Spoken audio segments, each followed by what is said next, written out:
You've got messenger RNA being produced potentially through every cell in the body. Significant accumulation of this in certain organs such as ovaries. This is a radically new therapeutic.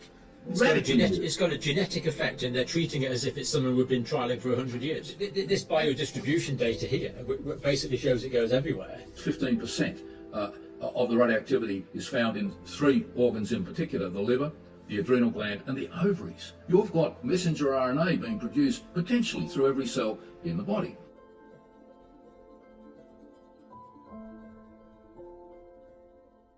And indeed, the distribution data which they do give suggests there's significant accumulation of this in certain organs such as ovaries, adrenal gland, and liver. In fact, my calculations were that about 15% in each of these of the amount of antigen which is still stuck in the injection site are present in these.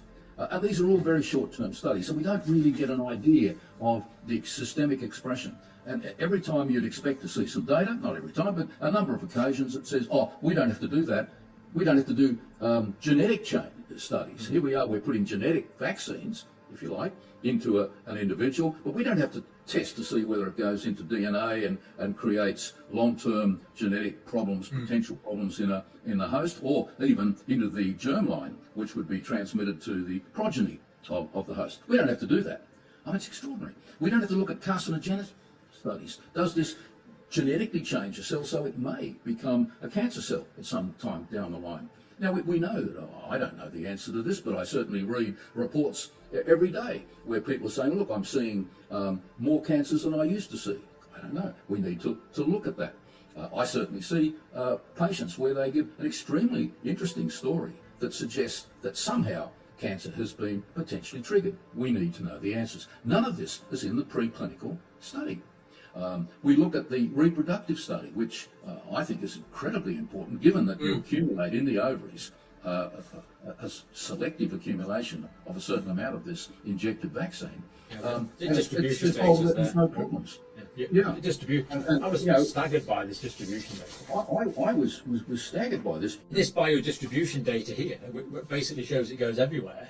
This was all just for the radioactive lipid nanoparticles. Yeah, I calculated that in 3 organ systems, the amount of, this is using radioactivity, to trace where the nanoparticles are going, and nanoparticles take the messenger RNA inside them. The extraordinary thing is that I worked out around about, I think it was 15% of the radioactivity is found in 3 organs in particular: the liver, the adrenal gland, and the ovaries. Now, the ovaries are particularly important because that's where the ovum, the egg, is produced.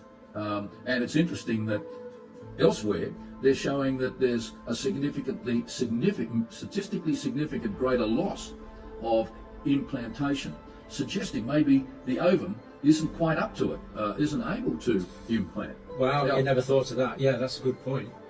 We were measuring this, and we know that there is this background early if you like, implantation loss, and this is going up in the animals that have been given the messenger RNA vaccine.